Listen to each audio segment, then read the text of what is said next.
Okay, we've said a couple of personal hellos, but now we'd like to say good evening to everybody who is online tonight officially. Good evening to everyone who is watching us live on our Facebook page and those who are listening tomorrow on J-Air to the recording. We're going a little bit differently tonight. We will now introduce you to a very good friend of the AJA who will introduce our speaker. We thank you for your patience in waiting these couple of minutes. And now, thank you for joining us. This meeting will be recorded. Please welcome Michael Bird. Thank you, Daniil. Israel activist attorney Nitsana Darshan-Leitner has been leading the legal fight against terror financing, the anti-Israel boycott campaigns, the BDS, and combating the multitude of lawfare tactics utilized against the Jewish state by its enemies. As the president of the Israel-based civil rights organization Shurat HaDin, Israel Law Center, she has represented hundreds of terror victims in legal actions against terror organizations and their supporters. Nitsana has successfully recovered more than $200 million in compensation on their behalf. In recent years, Nitsana initiated a legal campaign to deprive terrorists of social media resources such as Facebook, Meta now, Twitter, and YouTube, which they use to incite violence against Jews and promote terror attacks. In 2016, Nitsana was chosen as one of the 50 most influential Jews in the world by the Jerusalem Post and named by Israel Forbes magazine as one of the 50 most influential Israeli women. By the way, she's also my favorite Israeli. She always has been. A mother of six, including triplets, Nitsana is a graduate of the Bar-Ilan University Law Faculty and holds an MBA from Manchester University. Now, just lastly, I've been on one of Nitsana's special missions, and unlike any other mission, believe me, Nitsana is an extraordinary, respected Israel advocate amongst the IDF, the Mossad, and politicians. I strongly recommend one of Shurat HaDin's missions over and above any other mission. The current mission is Shurat HaDin Bearing Witness Mission to Israel, and that's between May 27th and June the 2nd, 2024. I've put the link in our chat room, and you can click on the link and find all about it. So now I'll pass you on to the wonderful Nitsana.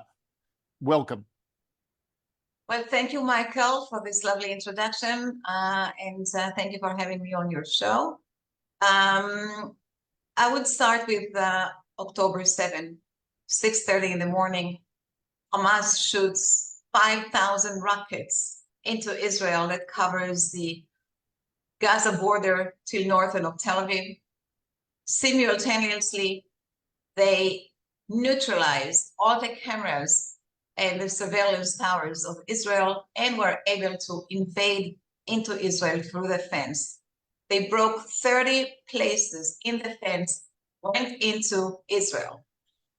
The first wave of the Nukhba terrorists, of the commando elite unit of Hamas, was the first one. They came, they took over the military posts, the military base, the southern command, the junctions where the IDF supposed to come to. They had the information, they came with maps, they knew exactly how to take over the southern part of the country. It was Simchat Torah, it was a holiday, it was Shabbat. Usually soldiers are on leave. They fought the terrorists heroically, but the terrorists outnumbered them. Then came the second wave.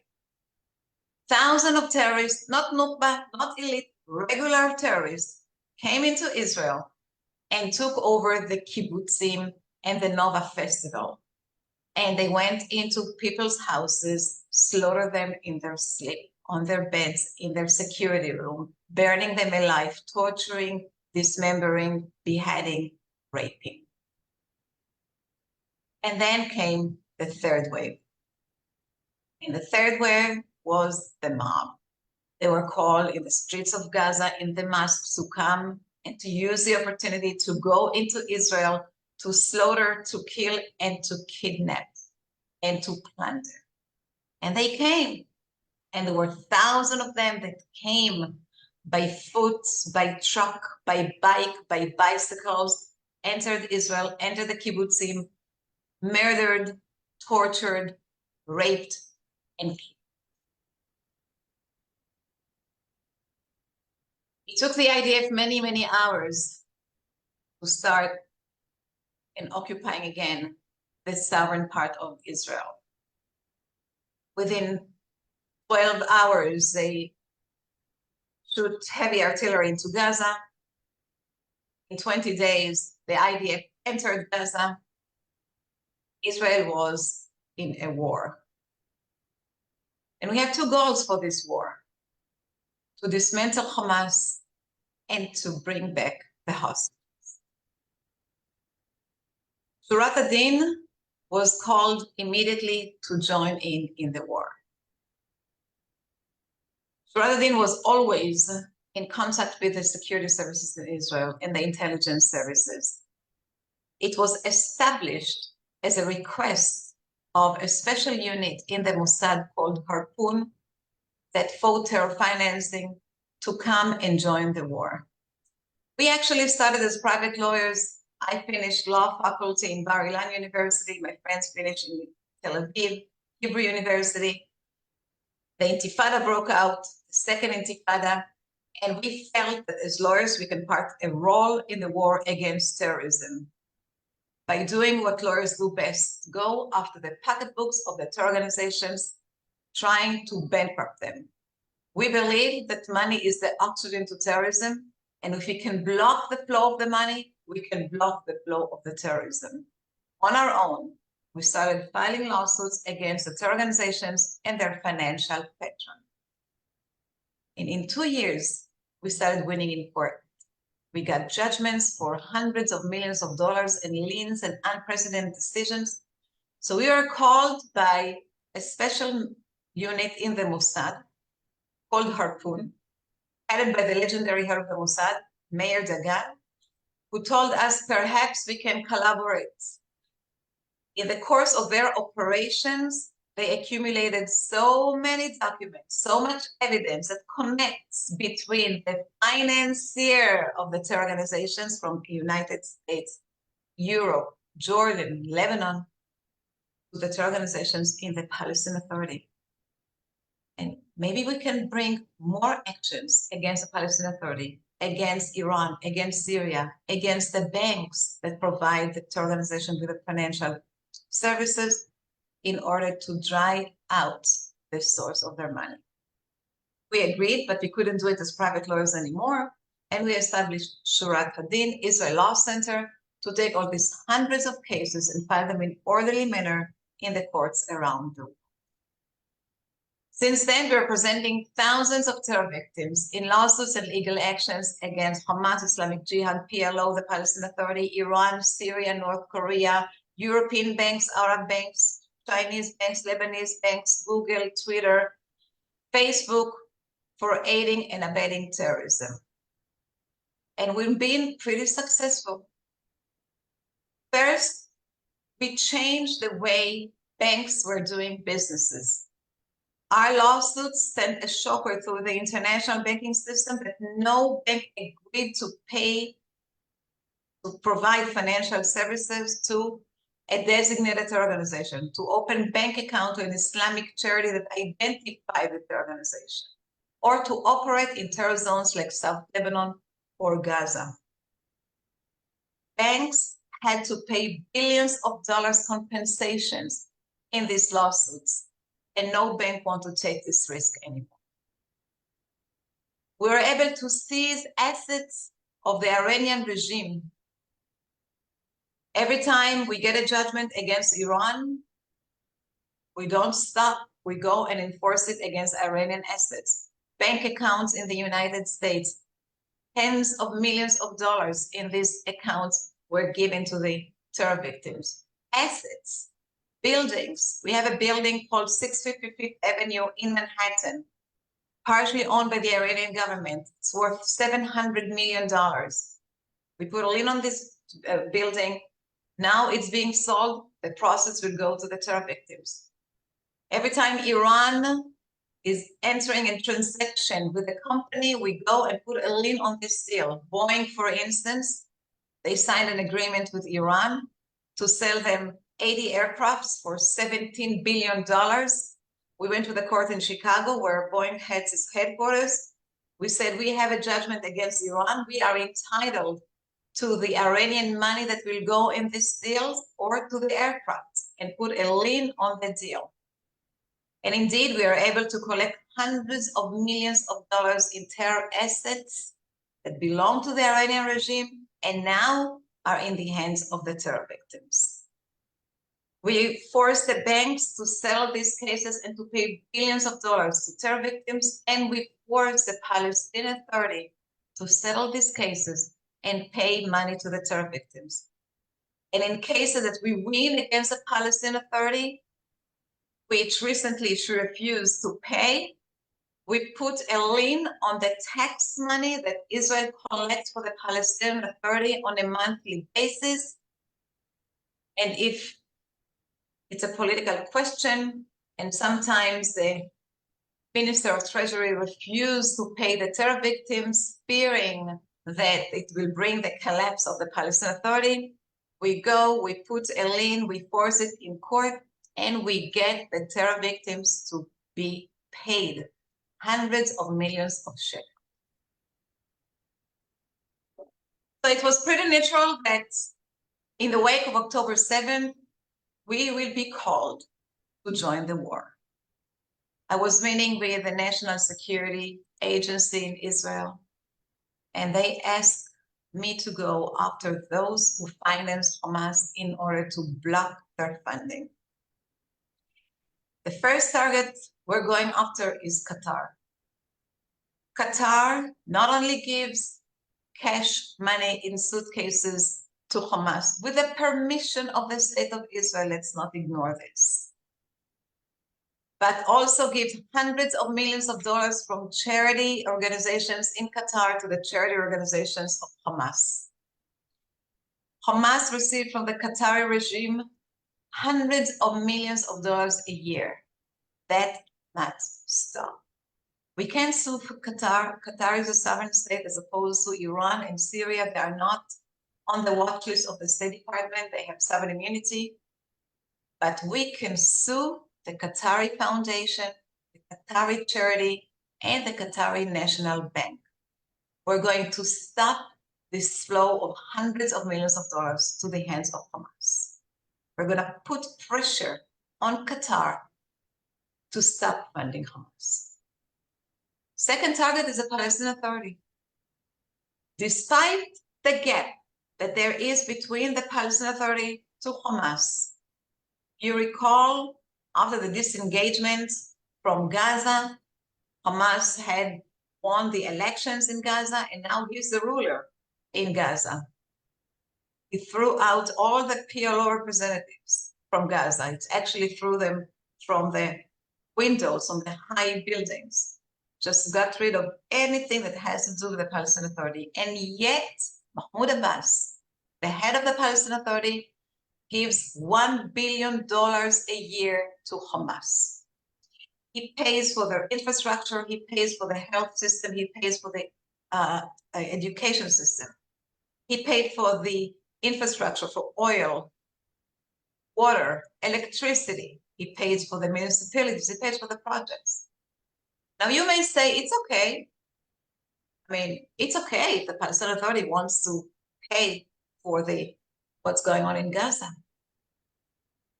But the Hamas is the governing entity of Gaza. He's the one that collects the tax money in Gaza.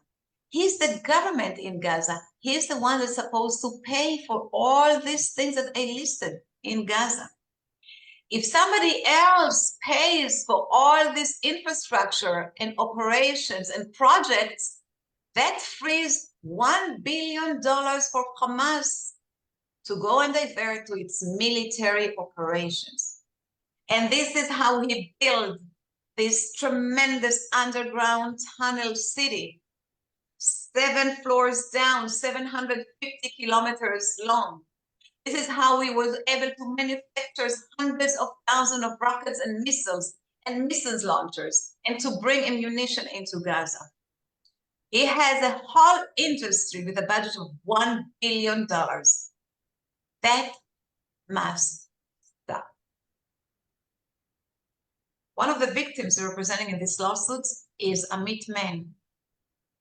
Amit was a paramedic, 24 years old, beautiful girl. And on October 7, she broke the rules. She disobeyed the instructions that told all the kibbutzim to stay home, and she went to the clinic in Kibbutz Be'eri, holding her first aid kit, going to help the wounded. They plunged her into the clinic, and she did. But Hamas, that had the map of the issue, of the settlements, the kibbutz, that knew exactly where the clinic is, that knew that a lot of wounded will go into this clinic, came and surrounded the clinic, and for 4 hours conduct a battle against only 2 people from the kibbutz that had a little bit of ammunition. It was a heroic battle, but in the end, Hamas outnumbered the people in the clinic. When the citizens ran out of ammunition, Hamas terrorists entered the clinic and shoot everyone, including Amit. She was shot from 0 distance in her chest and in her head. Her house was not damaged. She stayed in her home. She wouldn't have been killed. On behalf of Amit Men and the rest of the victims of October 7, we'll file these lawsuits. We'll get Qatar paid. We'll get the Palestinian Authority paid. We'll get all the cryptocurrencies company that know that they are helping Hamas to raise funds paid. We'll get the Qatari banks paid.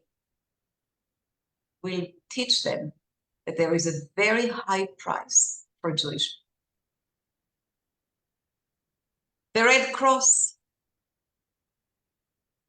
Right after October 7th, we approached the Red Cross and demanded that they will go and fulfill their obligation to see what's going on with the hostages, how many were kidnapped, how many are alive, what their medical condition, perhaps they need medicine.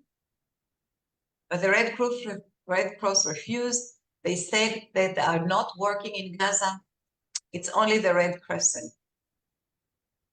But at the same time, we saw representatives of the Red Cross in Gaza complaining about the situation of the people in Gaza, of the poor Palestinians, of the children that get killed under the artillery from the IDF.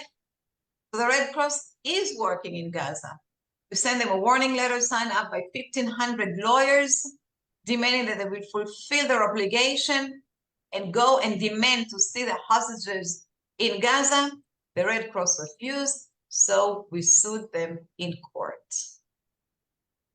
We're going to expose the real face of the Red Cross when it comes to Jewish or Israeli hostages. The Red Cross from the beginning, from day one, back then in the Holocaust, refused to go and visit the Jews in the concentration camps. They saw it as an internal German problem. Today, there is an apology on their website saying it was a mistake, and they regret that they didn't go and visit the Jews in Auschwitz and the other camps. I don't want to open their website in a couple of years and see an apology stating that they regret that they didn't go and visit the hostages that are not in captivity in Gaza. UNRWA. In any armed conflict in the world, there is an organization that takes care of the fate of the refugees. It's called the UN High Commission of refugees. This is the one that was taking care of the refugees from the Holocaust. This is the one that takes care of the refugees in Ukraine and Russia war, the one that took care of the refugees from Syria in their civil war. They taking care of 50 million refugees so far. And they try to help the refugees to start a new page in their life. This is what they do to any refugee. They help them to get work, to get established, to get welfare, to get support, to get citizenship. Where they're going to. Unless you are Palestinian. You are Palestinian, there is a special organization that will take care of your refugee rights. It's called UNRWA. And it was established at the same time of the UN High Commission for Refugees. It was back in the 50s, after the independence war in Israel. When the Arab League came to the population in Israel, the Arab population, and told them to evacuate their houses because it will be easier for the Arab nations, for the Arab armies to kill the Jews this way. That the Arab population will not stand on their way and get harmed. So the majority of the Arab population in Israel, 600,000 people, left. And the Arab League told them, don't go so far. Don't leave to Europe or United States or Africa. Stay around. And they did. They went to Jordan, they went to Lebanon, they went to Syria.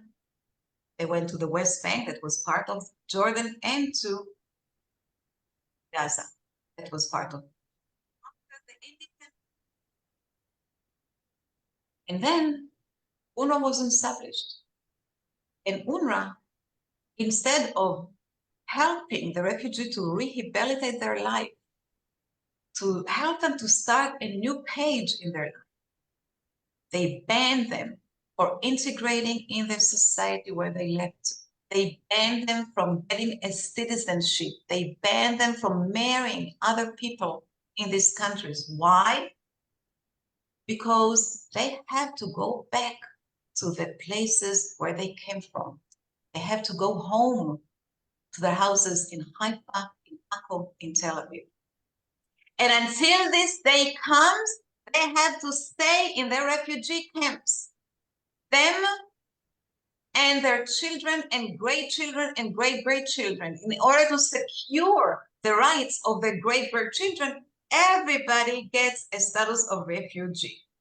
Today, there are 6 million refugees living in crowded, unbelievable refugee camps, waiting for the day to go back to their houses in Akko, Haifa, and Tel Aviv.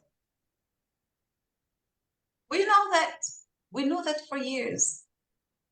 We know that UNRWA is teaching these refugees that Israel is the enemy. They teach them that in order to go back to their homes, they have to kill all the Israelis. But in October 7, we saw them participating in this kill. 450 employees of UNRWA took part of the massacre.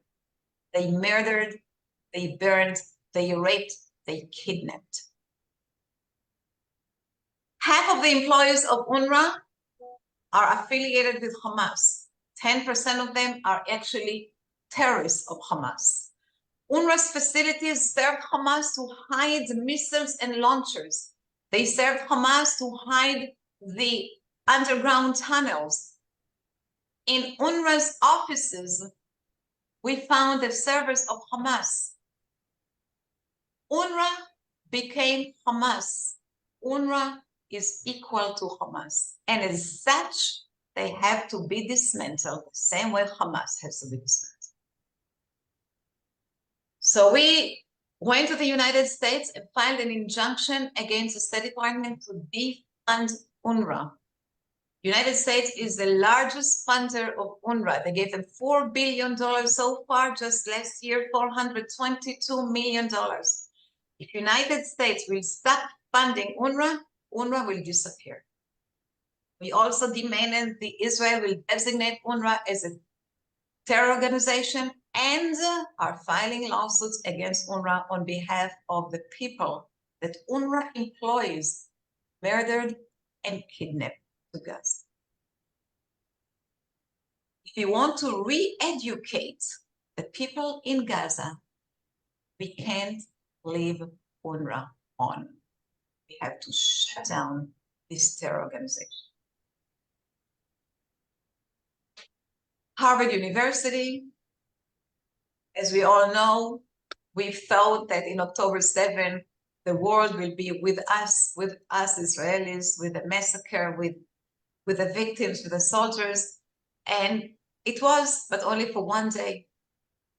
On October 8, the world changed and turned against us. We saw massive demonstrations in the campuses in the United States and Europe, pro-Hamas, calling for genocide against the Jews when the universities tolerate these calls to genocide. The presidents of the Ivy League universities in the United States were called to a hearing before Congress. And when the congressman asked them all if calling from the river to the sea, Palestine will be free, which means to call to a genocide against Jews, against Israel, is legitimate in the campuses. And if it doesn't violate the campus's regulations, they all answered, it depends on the context. Well, it does not depend on the context, because it was a call to kill Black people or a call to a genocide against Chinese people. These students would have been thrown out from the university that day. So we sued Harvard University as an example. And lastly, the International Criminal Court.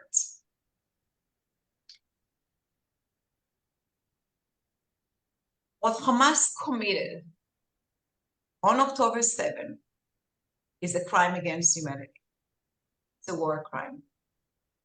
So Shurat HaDin has been engaged with the International Criminal Court for more than a decade, from the day that the Palestinian Authority went and demanded an investigation against IDF soldiers. As a non-for-profit, as an NGO, we have a right to participate in the court as opposed to the government of Israel that is not a member in the court. But this time, when we go and file war crime complaints against the Hamas leaders, against Khalid Mashal, Ismail Haniyeh, we are not going to file it against the murder that they did, or the tortures, or the burns, or the mutilating, or the beheading. We're going to file crime against humanity allegations for the rape. Rape has been used as a weapon of war throughout history. In Rwanda, in Kosovo, in Ukraine. In each and every one of these battlefields, the global community came and created special tribunals to indict those who are responsible for this act of rape for war crimes. The international community that this will be unforgiven, that from now on, nobody will use rape as a weapon of war. And they had conferences and condemnations and convention against rape. And they specifically put a clause in the Rome Treaty to prohibit rape as a weapon of war. And Michelle Obama, when they kidnapped 150 girls, came out strongly against rape. And the International Women Organization came out loud against rape in all these conflicts.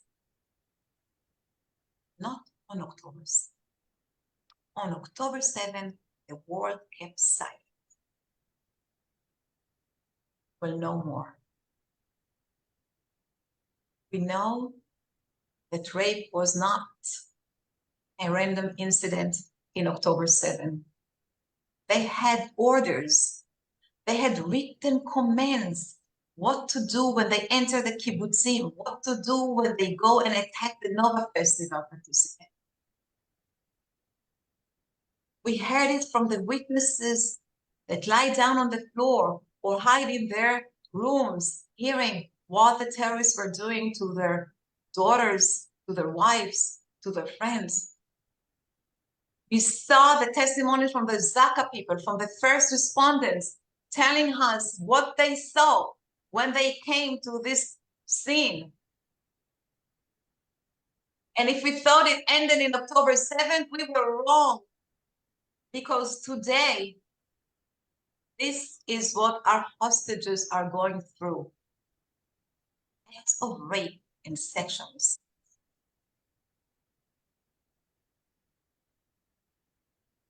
I don't want condemnation. I don't want recognition. I want the terrorists killed or eclipsed to justice. And this is what we do. We bring them to justice in the International Criminal Court, and we bring them to justice in the Israeli court. Not only for the massacre, not only for the murder. We owe it to the victims, owe it to the women.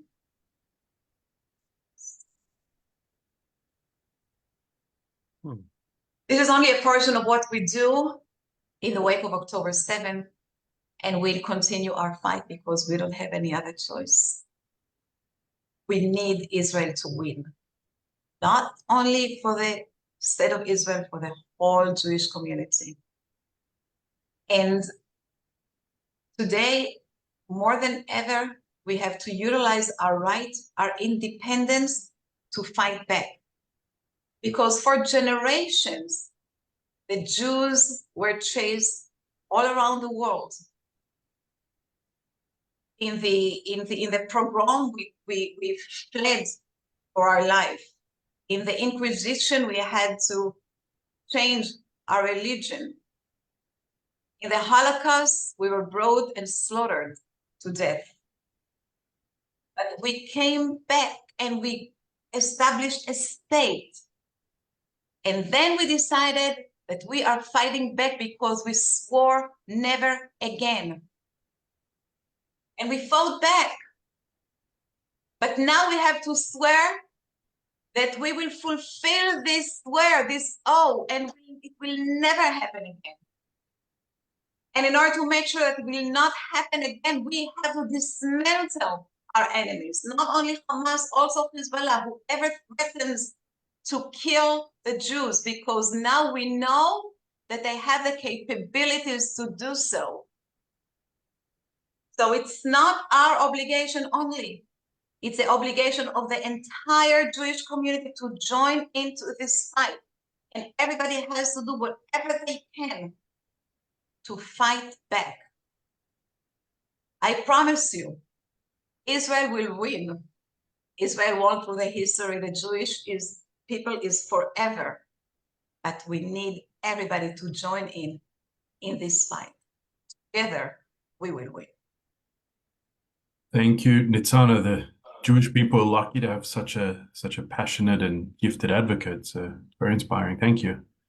We're going to go to some audience questions. Just before we do, we'll just go to David for a quick update. Okay, thank you very much. And what a magnificent presentation.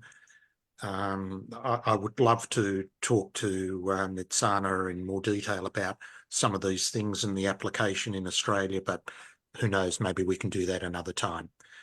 As we do for each event, at the end, if you are not yet actively supporting AJA, make sure you go to our website, jewishassociation.org.au, where you can make a contribution. Make sure you've signed up to the email list for information on events and news and views and all sorts of other things.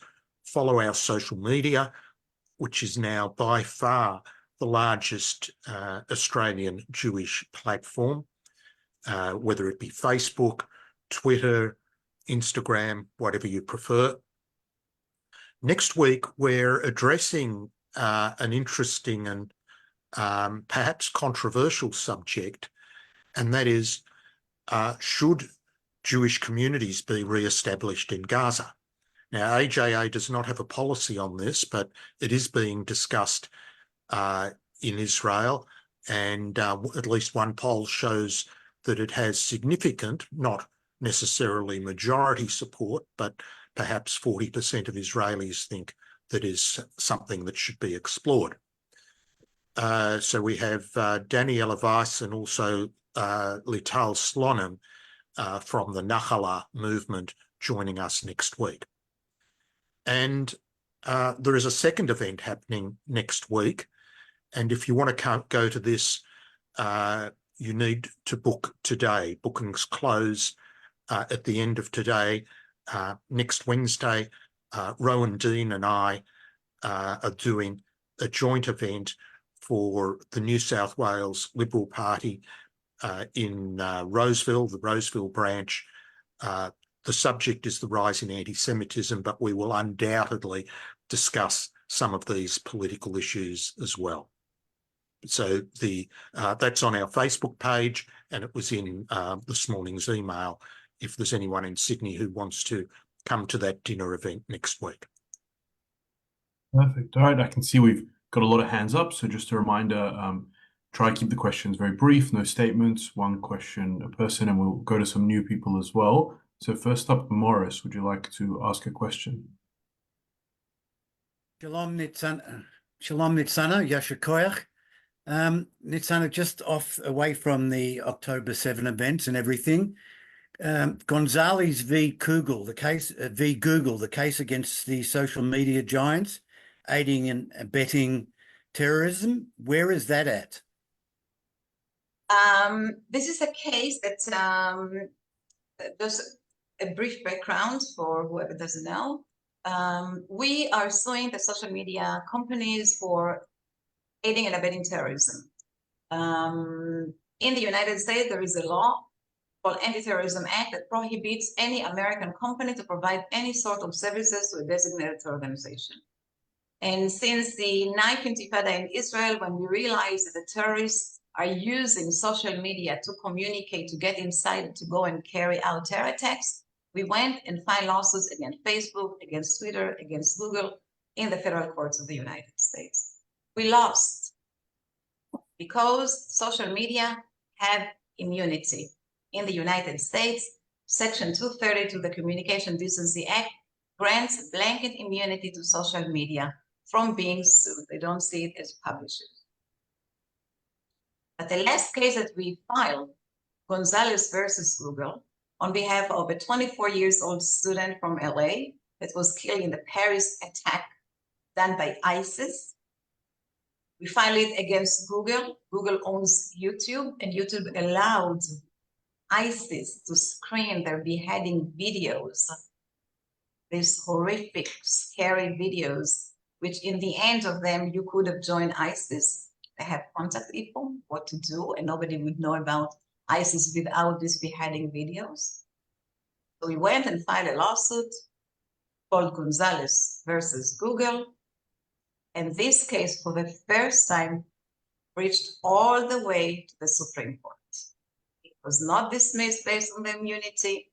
The Supreme Court was willing to hear the case and gave a decision to continue with the case to prove liability without throwing the case out of immunity. So this case went down to the Courts of Appeal, and we continue. Okay, thank you for that update. Next up, Ben. Thanks. Hopefully my connection's better today. But once again, yeah, Toda Rabba, Yasher Koach, Batzlacha, Kol HaKavod. And it's great to take the law and fight to people.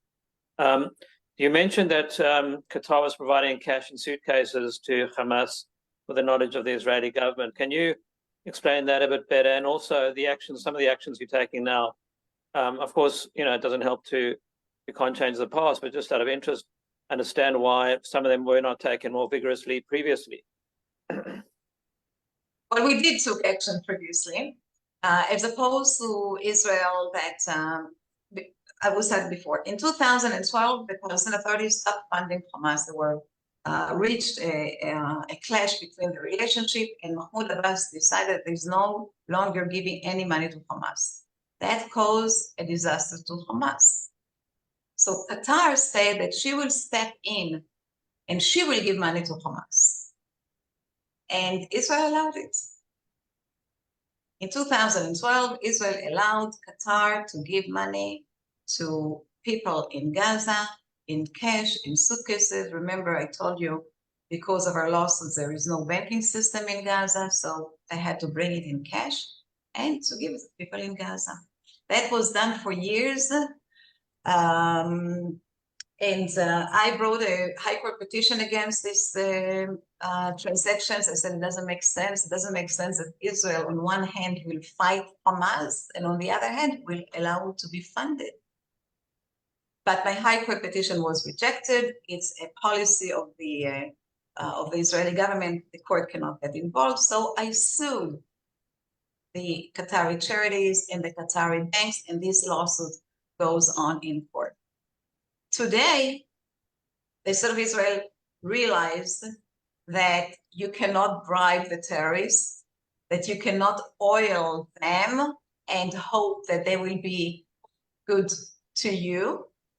And even if you allow 18,000 workers from Gaza to go and work in Israel in order to help them with their quality of life, these workers turn against you and provide information to the terrorists. So now Israel understands that she has to change the perception and no longer fund its enemies. Unfortunately, it's good for Hamas. It's not good still for the Palestinian Authority, which unfortunately, there is no difference between them. In addition to the war in Gaza, Israel is facing a daily war in Judea and Samaria. People getting killed on a weekly basis, and there are attempts to carry out attacks on a daily basis. And a lot of these attacks are done by Palestinian Authority officers. A lot of these attacks are done by PLO officers. So despite that, Israel continues helping the Palestinian Authority, helping it to get funded. I'm afraid they will not hit another October 7th from Judea and Samaria part. But this is what I believe, this is what I'm fighting for, and this is what I'm fighting against. Any money that goes to organizations is a fatality. It's interesting that you say the Israeli court didn't want to get involved in a government policy, because I feel like it's always overturning policies on the right, but I guess they didn't want to interfere in the Qatar one. I agree. Next up, Leon, would you like to ask your question? Oh, yeah, thank you very much, Nitsana. I have a question which touches upon what you said regarding the way that the nations of the world betrayed the Jews during the Shoah, and you linked it with the way in which particularly the West today is turning a blind eye to the crimes of Hamas. And do you agree with the following analysis that was made by an Israeli? He said, the world, the Western world, has never forgiven us, the Jews, for Auschwitz. What he meant was the crimes that were committed by action and by refusal to act on behalf of Jews in the Shoah, that crime destroyed the thin veneer of what's commonly called Western civilization, which allowed that to happen. And today, these nations are trying to put Israel in the dock as a way of showing that they weren't so bad after all? Very good question. I agree to this. Listen, there is something prior to the Holocaust. It's called anti-Semitism. And the Holocaust was a result of anti-Semitism. This war is as a result of anti-Semitism. It just has different faces. Sometimes it's a religion fight, sometimes it's a national fight. But it's all derived from the same source. So people say that the state of Israel is this is the Palestinian argument, that the state of Israel was given to the Jews as a remorse for the Europeans conducting the Holocaust. And now the world, the West, is standing to the side of the Palestinians as a what? As a regret for what? As a regret for giving us a state, where the Palestinians were given the same opportunity to have a state, as a reward for the 6-day war that Israel did not initiate, but was forced to and took over more land or released more land that they were supposed to get from the beginning, according to the Balfour Declaration. The world is, and even now,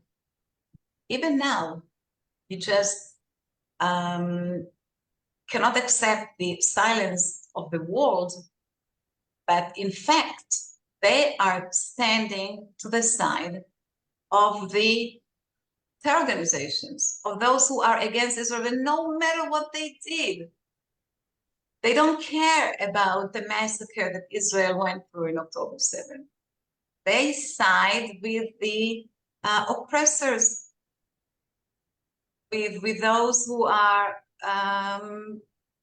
the minority, the poor, to pay for what? What they gave us back in 1948. So there is no really, you cannot analyze it logically or give any justification, but the mere fact that since day one, the Jews are being hated by the nations. And this is why we have to be very grateful for the few friends that we do have. And this is why we cannot disregard our relationship with the United States or any other European country that is still with us. And despite the pressure that the United States is putting on Israel, we have to be flexible, and we have to get what we can from United States, from European countries, because we can't be totally alone in this world.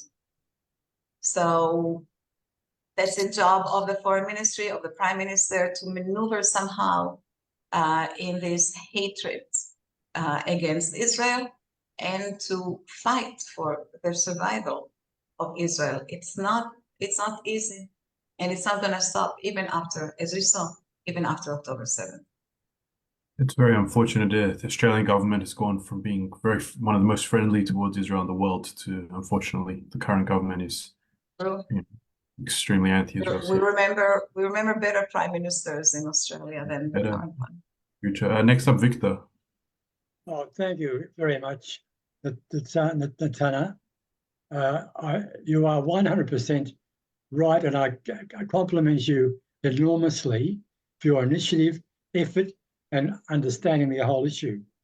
We have a difficulty, I believe, in Australia, that our leaders are too submissive and accommodating to our politicians. And I think that we have caused a state of affairs where we find the Prime Minister, for example, calling Mr. Netanyahu about the killing away an Australian in Israel, but not a call by him at all after October 7. Now, how do we get the message to our leaders, and to this extent, I partially excuse AJA, but how do we get the message to our leaders? The old way is the wrong way. We have to pitch to the public, the non-Jewish public, who I sincerely believe in majority support Jews. Yeah, it's a problem with Jewish community worldwide. How to influence the leaders and the decision makers, and I don't disregard this issue. I believe that without the support of the world, Israel will have tremendous difficulties. Israel needs the backing of the world. The legitimacy of the IDF to finish this war depends very much on the decisions that will be made by the world nations. The legal proceeding in the High Court of Justice conducted or initiated by South Africa, we can laugh at it. We can treat it as a joke. But in the end, you see that Israel took part in this proceeding and came and tried to defend itself from this unaccepted allegation that Israel conducts a massacre in Gaza. Israel had to come and prove that she is not engaged with a massacre in Gaza. But South Africa actually abandoned the entire start of this war. Who really did a massacre in Gaza?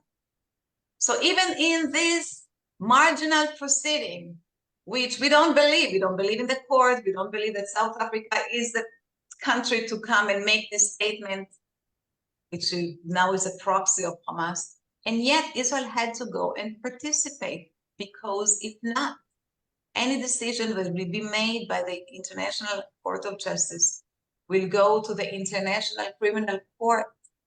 And in this court, they have sanctions that they can put on us. They can boycott Israel.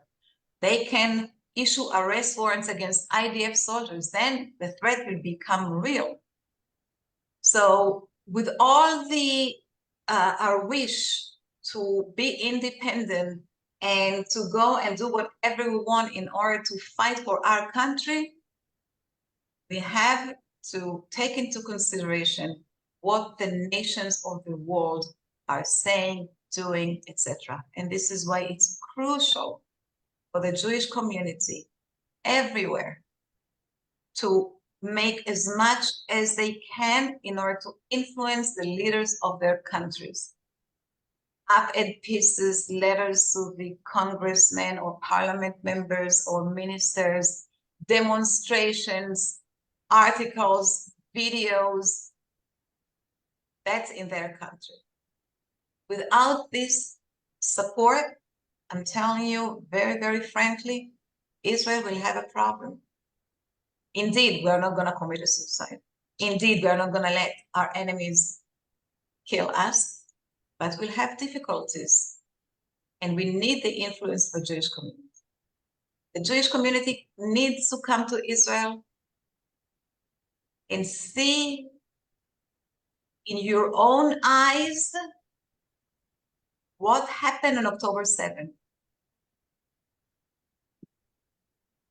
We run a mission. It's called Bearing Facts Mission. On May 27th, and we take the people to the Nova Festival and to the Be'eri Kibbutz and Bar Aza Kibbutz, and we take them to the Shura camp, the rabbinical camp of the IDF, and we see what really happened. And every Jew needs to learn in his own eyes to see Hamas did to us, that it will never happen again. Israel was caught in a surprise. We didn't believe. Who would even imagine that Hamas, which are not professional, not trained, a bunch of terrorists, we disregarded them, we diminished them. We thought they are small, young, unprofessional organization. They came and caught us in such surprise. 1,200 people killed in one day, 240 hostages kidnapped. A disaster. A second Holocaust. So we need to fight with Israel. We need to come and be a witness, and then you can go and be an ambassador in your country. And then you can tell your leaders, your prime minister, I was there. I saw in my own eyes. And I'm telling you, you are on the wrong side. You better switch side and be with Israel.